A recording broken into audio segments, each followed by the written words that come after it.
Ya Rabbana a'tarafna bi'annana aqtarafna. Jadi permasalahan doa yang belum diijabah, bukan berarti doa itu tidak terijabah, tapi memang yang paling tahu tentang kebutuhan kita adalah pencipta kita.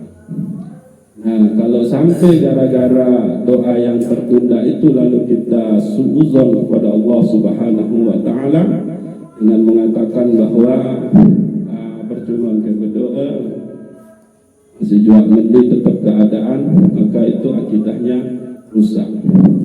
Nah, yang dikhawatirkan dari suudzon ini adalah munculnya penyakit asyakku atau ar-raiba, ragu terhadap rahmat Allah Subhanahu wa Ta'ala.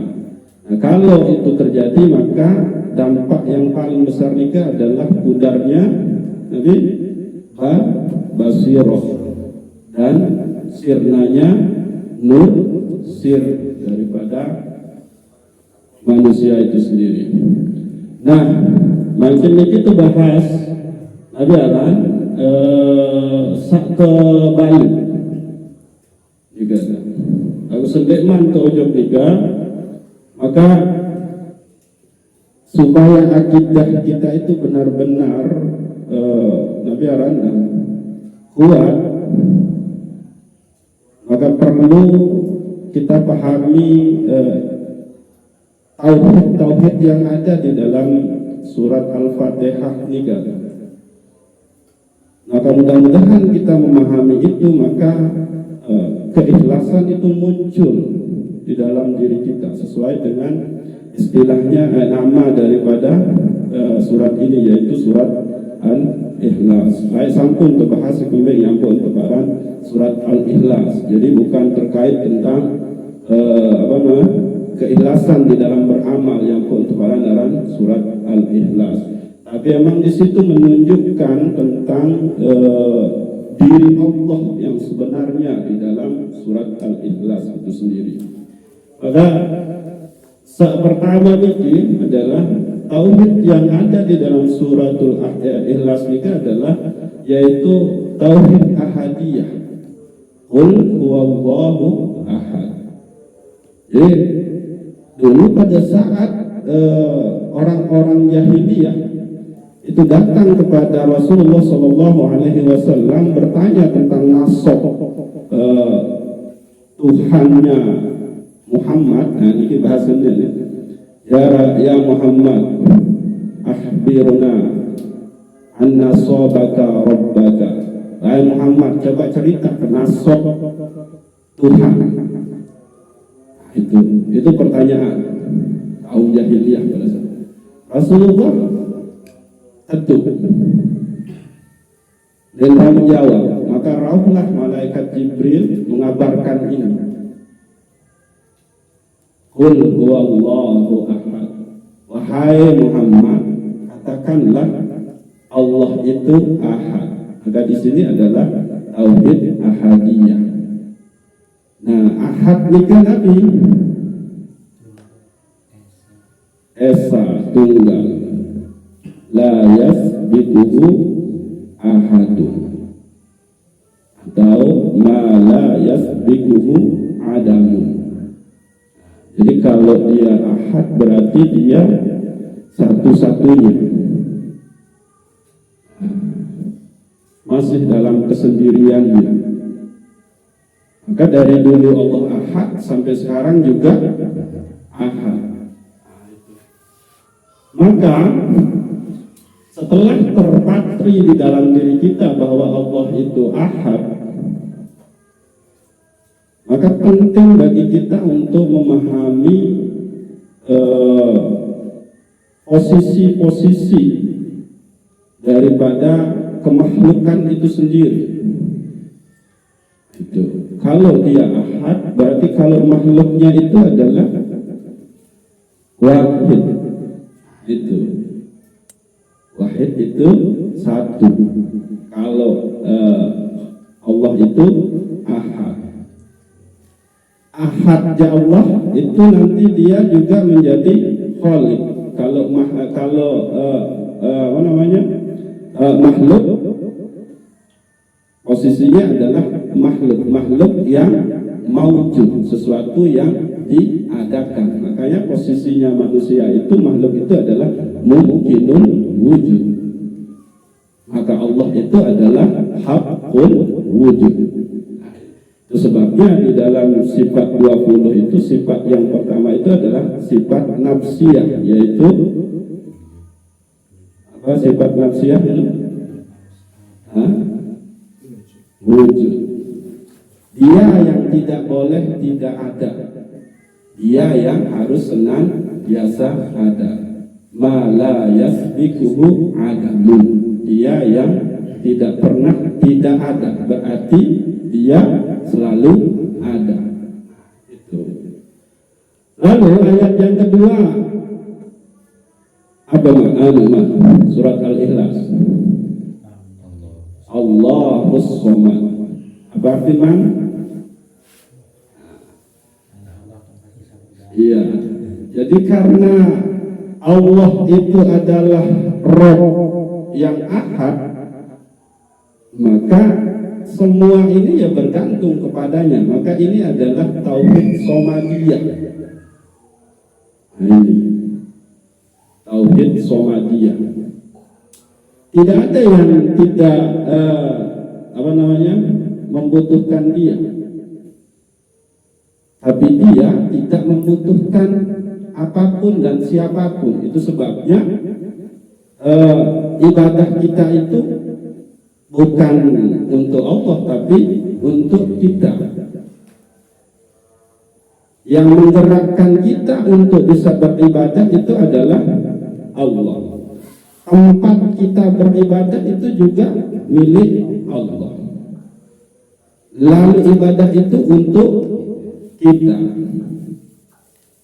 Maka masih pantaskah seorang hamba untuk meminta balasan dari ibadahnya? Nah, itu. Saya butuh surga ya Allah, saya butuh pahala ya Allah. Udah semua dikasih, bahkan ibadahnya nikah untuk dirinya, tapi masih aja di dalam dirinya itu masih meminta. Maka bagi orang-orang yang sudah sampai kepada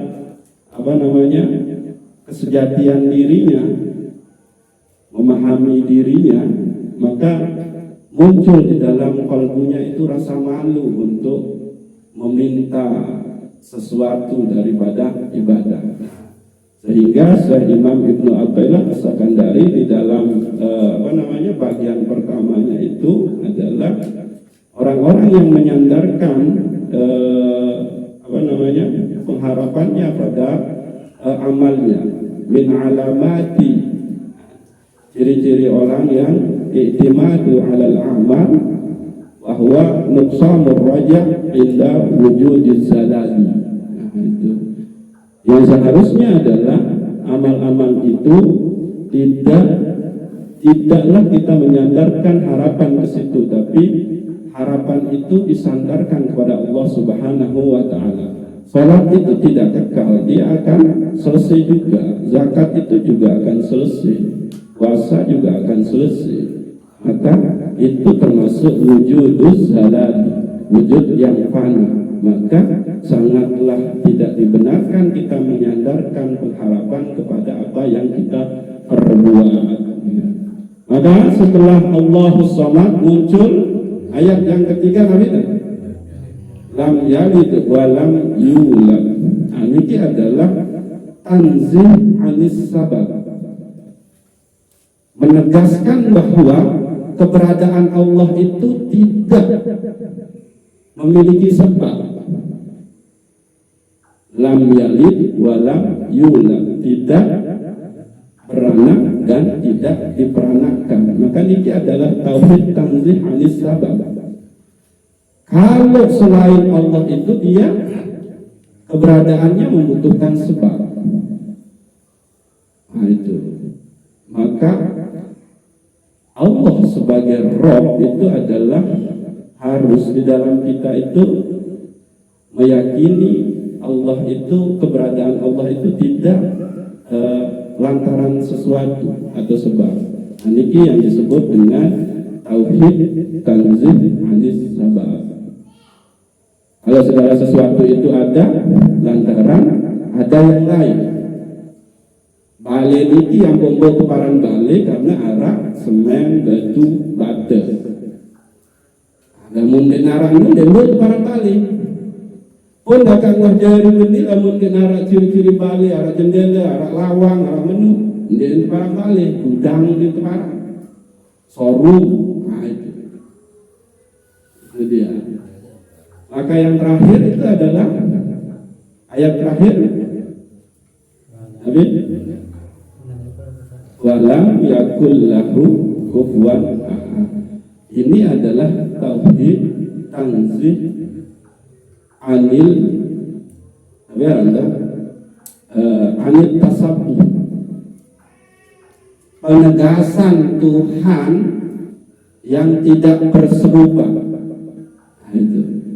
Walam yakul lahu kufuwan ahad. Itu tauhid tanzih anil tasabbuh. Itu. Yang boleh berserupa itu adalah makhluk kepada dia. Lalu kenapa?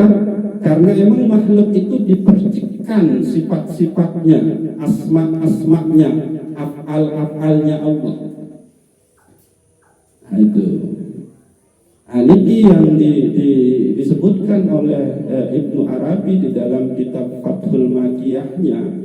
Kalau mau mencapai yang namanya insan kamil itu, maka yang harus pertama dimiliki adalah tasabbuh bi asma'illah, berserupa dengan nama-nama Allah. Itu nama Allah yang penyayang. Itu maka kita juga harus penyayang. Sebetulnya antara asma dengan sifat itu satu kesatuan. Itu cuma para ulama Ahlus Sunnah wal Jamaah, sifat 20 itu adalah inti dari Asmaul Husna itu. Ya, juga.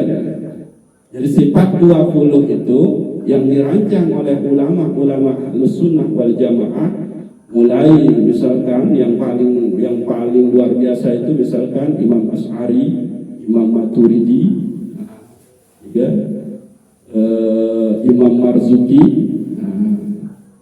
Lebih jelas niki tahun terbahas laun oleh kitab Aqidatul Awwal. Nah, setelah kita tasabbuh bi asma'illah, maka naik lagi ke tasabbuh bi sifatillah, berserupa dengan sifat-sifat Allah. Maka dianjurkanlah tahallaku bi sifatillah, berakhlaklah dengan sifat-sifat Allah. Kalau misalkan tadi kalau Allah itu maha penyayang, ya maka makhluknya juga harus penyayang. Kalau Allah itu maha berilmu, maha mengetahui, maka hambanya, makhluknya juga harus berilmu. Itu. Apalagi contohnya sifat Allah itu yang 20. Kalau Allah maha berkehendak, maha berkeinginan, dipercikkan juga ke hambanya punya keinginan. Lalu yang ketiga adalah tasabbuh bi af'alillah, berserupa dengan pegawaian Allah Ta'ala, perbuatan Allah Subhanahu wa Ta'ala. Cuman niki tidak terbahas, cukuplah sampai tasabbuh bi asma wa tasabbuh bi sifatillah. Lamun tasabbuh bi af'alillah, niki paling puncak niki adalah tasabbuh bi zatillah, niki berbahaya. Sehingga dia teman bau kaji dua ini. Nah, inilah dia tauhid yang ada di dalam surat Al-Ikhlas. Pertama adalah tauhid ahadiyah, kedua adalah tauhid somadiyah, ketiga adalah tauhid tanzih anis sabab, lalu keempat adalah tauhid tanzih anis lupa kemana buku kedua, tanzih anis tasabbuh. Nah, maka orang-orang yang sudah memahami daripada tentang Allah Subhanahu wa Ta'ala, maka muncullah akidah yang kuat di dalam dirinya. Akidah yang kuat inilah yang akan mampu melahirkan sesuatu yang dicintai oleh Allah dari dirinya. Maka jika sesuatu yang ada di dalam diri kita itu sudah dicintai oleh Allah Subhanahu wa Ta'ala, ya sudah, apalagi yang akan kita cari? Selesai sudah. Ilahi anta maksudi wa ridhaka matlubi, ahtini mahabbataka wa ma'rifataka. Nah, mungkin pertama aja materi tesak foto sebetulnya kisah materi foto lagu karena uwi nika julu malam kita bahas permasalahan Nabi Aran, ada keraguan kepada Allah pada saat doa yang tidak terijabah, maka dikhawatirkan akidah kita akan rusak lantaran di situ muncul yang namanya as-sakku atau ar-raiba, ragu akan rahmat Allah Subhanahu wa Ta'ala.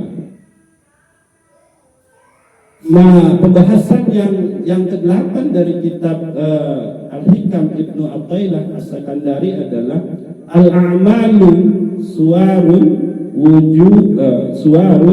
wujudu qa'imatun wa arwahuha wujudun sirrul ikhlasi fiha. Jadi pegawaian itu adalah satu amal yang muncul di dalam diri kita. Nah, itu.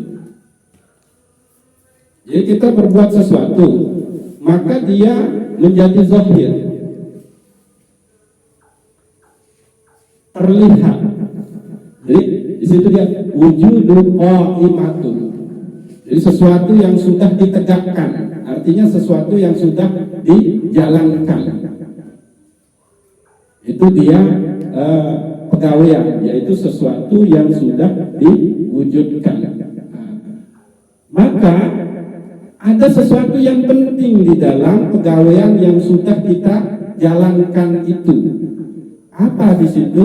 Yaitu wa arwahuha wujudus sirrul ikhlas fiha. Dan yang menghidupkan daripada amal-amal manusia yang sudah dijalankan itu adalah keberadaan daripada rahasia-rahasia ikhlas itu sendiri. Nah, ini dia.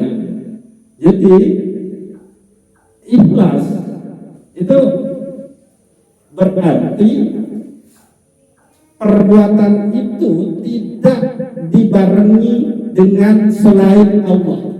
Itu ikhlas. Beda dengan ridho. Yang ulang. Ikhlas itu adalah sesuatu yang tidak dibarengi dengan selain Allah. Contoh, saya sholat, tapi di dalam kepala saya, di dalam kalbu saya itu ada pahala yang berlipat ganda. Maka di dalam tasawuf, di dalam ilmu ihsan, itu belumlah dikatakan dia ikhlas, karena ada kepentingan. Tapi yang disebut dengan ikhlas di dalam ibadah itu adalah karena memang Allah itu pantas untuk disembah. Itu lillahi ta'ala. Nabi arti lillahi ta'ala.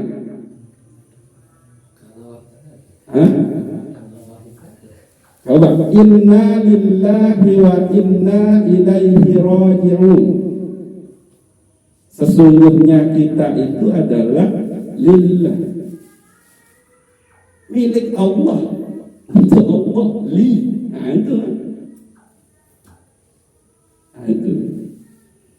Aku selama ini kan tante pahami inna lillahi wa inna ilaihi raji'un. Sesungguhnya ini kita berasal dari Allah, lalu akan kembali kepada Allah.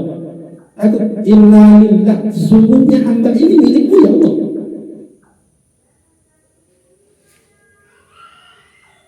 Dan maka ya sudah, kapanpun engkau mau ambil hamba ya sudah, karena emang hamba ini adalah milikmu. Allazi khalaqal maut wal hayat.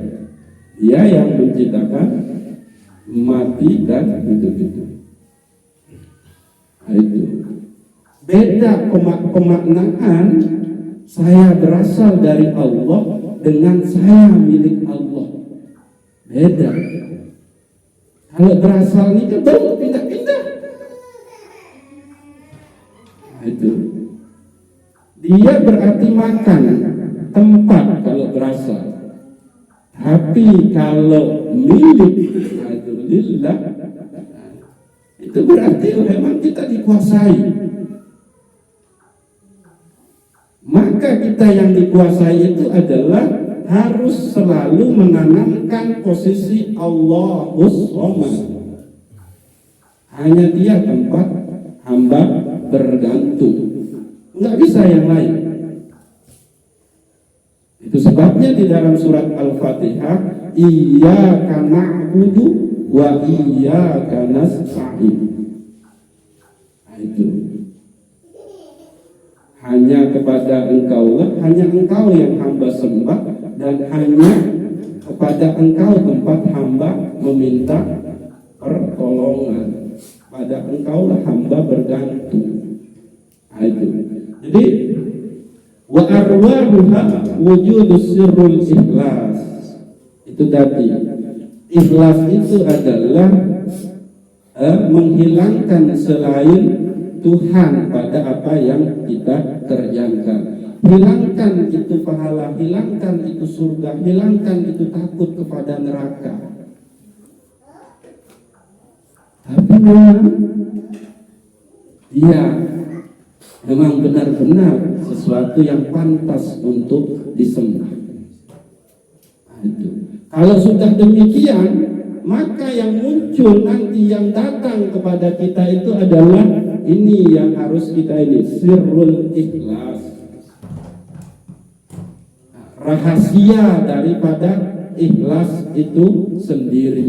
Kapan kita akan sampai kepada sirrul ikhlas ini? Ini adalah pemberian daripada Allah Subhanahu wa Ta'ala. Loh, kenapa? Karena orang-orang yang bisa sampai kepada ikhlas itu adalah dia yang sebetulnya dicintai oleh Allah Subhanahu wa Ta'ala. Nah, itu dia. Jadi sirrul ikhlas, jadi rahasia daripada ikhlas itu posisi kita hanya akan menunggu itu. Tapi kalau kita sudah merasakan al-warid dari wirid, nah ini wirid itu banyak jenisnya, bukan wirid sekedar hanya kita maknai dengan membaca zikir la ilaha illallah, tidak. Wirid itu adalah satu perbuatan dan itu kita istiqomah di dalamnya, itu wirid. Orang yang istiqomah di dalam bersedekah, itu wiridnya sedekah. Orang yang wiridnya begitu mendengar orang lain bersin, maka dia dengar orang itu bilang alhamdulillah, dia menjawab yarhamukallah. Itu wirid. Orang yang wiridnya kalau ketemu orang senyum, nah itu wirid. Jadi perbuatan yang kita istiqomah di dalamnya, maka akan muncul yang namanya al-warid, buah dari wirid itu sendiri. Apa itu? Diberikanlah ketenangan di dalam qalbu. Kalau kita kerjakan dia tidak terasa berat, tapi ringan. Kalau kita sampai tidak mengerjakannya lagi, maka merasa bersalah, berdosa, ada yang hilang dari diri saya. Itu al-warid yang Allah berikan dari wirid kita.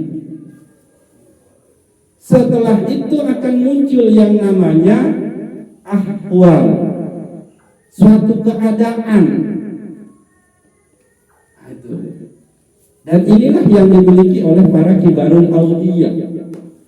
Kalau kibarul auliya memiliki karomah terbang, menghilang, ini dalam sekejap tahu, bahkan itu ahwal, suatu keadaan, suatu kondisi yang Allah kehendaki dari hambanya, itu ahwal. Nah, kalau kita mungkin cukuplah kita sampai kepada al-warid, buah dari wirid kita. Contoh misalkan kita sering zikir nih kan, al-warid dari zikir itu adalah tutma'innul qulub. Itu al-waridnya, ada ketenangan, ada kesukun. Nah, itu di dalam qalbu kita kalau kita zikir, itu al-waridnya. Maka orang-orang yang tidak mampu menjalankan wirid ini, ya sudah, dia tidak akan merasakan al-waridnya. Sekali dua menggawe misalkan zikir raditu billahi rabba wa bil islami dina wa bi muhammadin nabiyya wa rasula, ya sudah, susah untuk merasakan al-waridnya. Arak masalah sedih ndik nerito. Padahal Allah sudah memanggil dengan semua kehalusan nikmat yang diberikan, tapi tetap aja dia acuh, lalai, goflah. Maka Allah mengganti cara memanggilnya, yaitu dengan diberikan musibah. Tapi musibah itu juga panggilan sayang Allah. Nah, itu. Jadi jangan sampai kita begitu kita berbuat sesuatu yang sudah nyata di dalam diri kita, tapi kita belum menemukan yang namanya penghidupan yang menghidupkan daripada amal kita itu, yaitu sirrul ikhlas atau ikhlaslah sampainya kita, ya sudah, maka itu yang termasuk kepada min alamati i'timadil amal. Orang-orang yang menyandarkan pengharapannya kepada perbuatannya, yaitu nuqsanur raja inda wujudiz zalali. Sedikit sekali pengharapannya terhadap rahmat Allah di sisi wujud-wujud yang fana. Maka penting di dalam setiap kita melakukan sesuatu, itu penekanannya adalah pada ikhlas itu sendiri.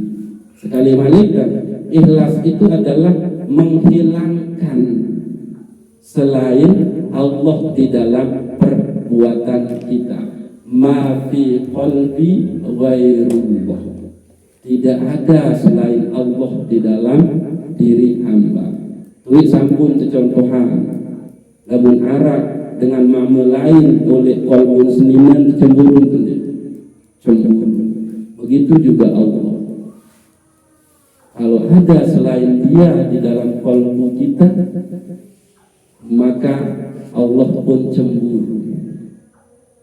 Ya, kalau Allah sudah cemburu, ya kacau. Rahmat itu tidak akan turun. Inilah dia materi kita malam ini, yaitu bagian ke-8 dari kitab Al-Hikam Syekh Ibnu Athaillah As-Sakandari. Yang ulang, al-amalu suwaruhu wujudu qa'imatun wa arwahuha wujudu sirrul ikhlas, wujudu ikhlas fiha. Jadi bahwa perbuatan itu adalah sesuatu yang ditegakkan, sesuatu yang diwujudkan. Tapi kunci dari perbuatan yang telah terwujud itu adalah dia dihidupkan dengan sirrul ikhlas, ikhlas yang ada di dalam qalbu, yaitu meniadakan selain Allah di dalam perbuatan kita. Maka disinilah dia berlaku doa sir yang sudah masyhur itu adalah ilahi anta maksudi wa ridhaka matlubi a'tini mahabbataka wa ma'rifataka. Ya Allah, hanya Engkau yang hamba tuju dan hanya ridhamu yang hamba inginkan. Maka a'tini mahabbataka, berikanlah cintamu, wa a'tini ma'rifataka, berikanlah hamba pengetahuan yang hakiki, yang jelas tentang Engkau. Nah itu, jadi penting untuk coba kita hayati di kita doa Nabi a'tini mahabbataka wa ma'rifataka. Ya Allah, berikanlah cintamu kepada hamba. Jadi ini kemilik kita untuk bisa cinta juga kepada Allah itu bukan kemilik kita, tapi memang Allah yang berikan.